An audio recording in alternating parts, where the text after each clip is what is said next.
Hello. In the course of my work, I meet lots of people who have stories to tell about their health. I wouldn't be able to count how many people I've talked to on this sofa about those experiences. But when the story became my story, everything took on a new significance. My father was a patient at Royal Brompton Hospital over several years, and during that time, my family and I spent a great deal of time there.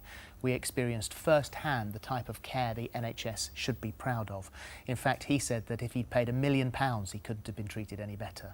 In this short film, you'll hear from patients and family members why Royal Brompton and Harefield hospitals are such special places. It's not just about the level of expertise available, it's also about the dedication and commitment of staff who, in our experience, care about the well-being not just of the patients, but the families and the carers too. And that makes a big difference. You don't need me to tell you that providing such a high level of care costs money. Every breakthrough made in medical science has to be funded, and support from people like you and me is becoming more and more important. In fact, it's vital.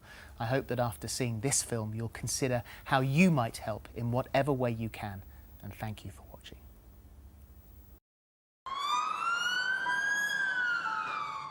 We came in through those doors 4 o'clock in the morning, and Marcella was 9 days old. She was critically ill. You know, the valve not releasing the blood out of the heart.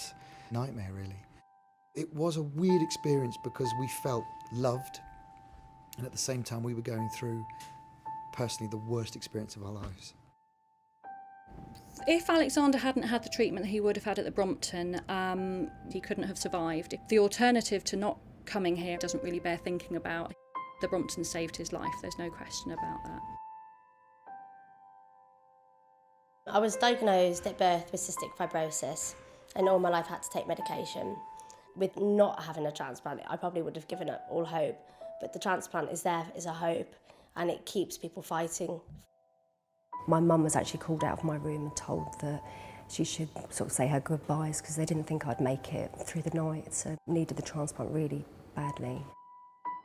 You don't realise how much you miss something until you don't have it. When you're struggling to put your own socks on because it's just too exhausting, or when, you know, in order to get out of the house, you know, you have to fill up a tank of oxygen and take it with you and just to keep you breathing. And when suddenly overnight you've got your lungs back and you can go out and do everything, I thought, yeah, that's, you know, that's the happy ending that they never see. She'd been in when she was 3 weeks old in heart failure and she was diagnosed with aortic stenosis. We nearly lost her that weekend. It scares me to think if she'd been born 20 years ago, she might not have survived. And they don't just look after the child, they looked after us as well. So it's amazing what they do, but it's just their day. One of the greatest things about the Brompton is that we offer care from when the baby is first conceived and a mum finds out that she has a problem with congenital heart disease.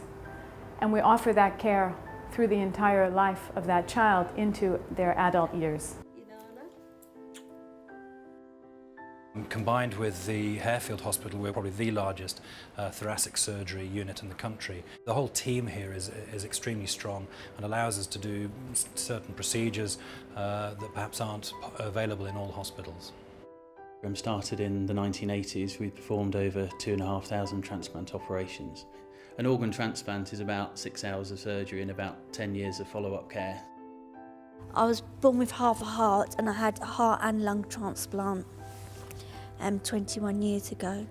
You need to know that when you can step into a place like this, that they understand the care you need and that they listen to you, which they do. And I know that I wouldn't have come this far if it wasn't for them. One of the ways that we really win here at Harefield is that we don't let anything stand behind the back door of the ambulance and this table. And that's the way that we're able to offer some of the fastest reperfusion times in the world, which translate into clinical benefit and good outcome for patients.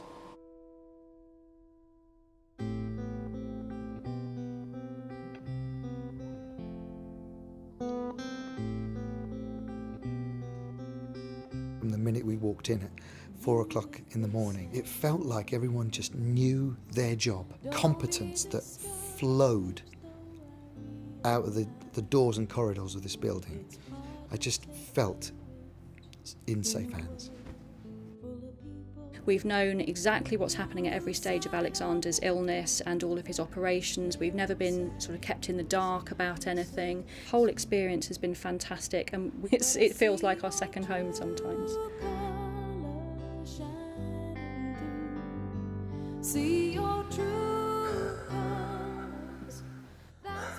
I think when you're born with a disease that your parents have been told this is going to kill you before your time, to have hope and to have developments happening year on year and a team that says this needn't happen, we can change things, that's incredibly important to our patients.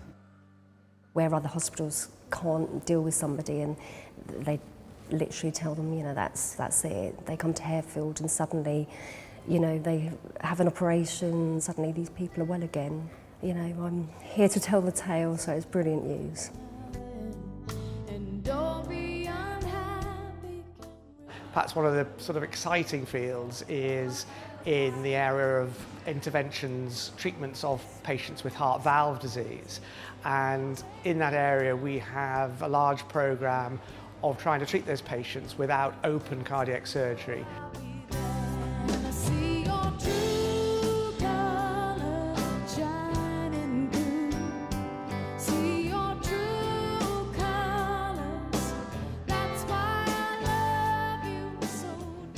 He said, we're going to experiment on you for the first time to put your aorta valve through your groin. I said, really? Yes. He said, and if it all works well, you'll be in and out in 5 days. And that's exactly what happened. It's unbelievable.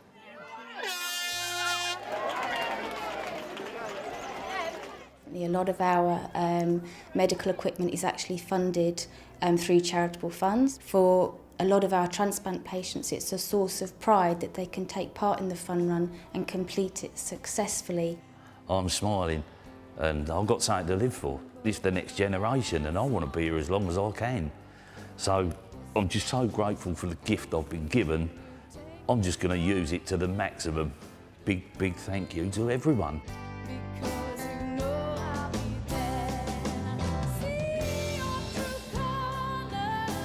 I wanted to prove to myself that I could do these things now that I've got the lungs to be able to do it, because I couldn't do it before. And I thought, well, what better place to do your first run than the place that gave you your life back? Royal Brompton Hospital is a great place to be doing genome research. We have had the pleasure of saving many patients' lives. In order to be able to play at a world-class level, we consistently need funds coming into the research department. May 2010, I decided to jump out of an aeroplane and raise funds for cystic fibrosis. I said, when I get a transplant, I'm going to do that, and I did. But the best thing of all is reading a bedtime story to my girls in bedtime. It's lovely. That money allows us to treat these very high-risk patients. Other places find it difficult to treat. They saved my little girl's life. They save thousands of little people's lives. People that do this are real heroes, are real stars.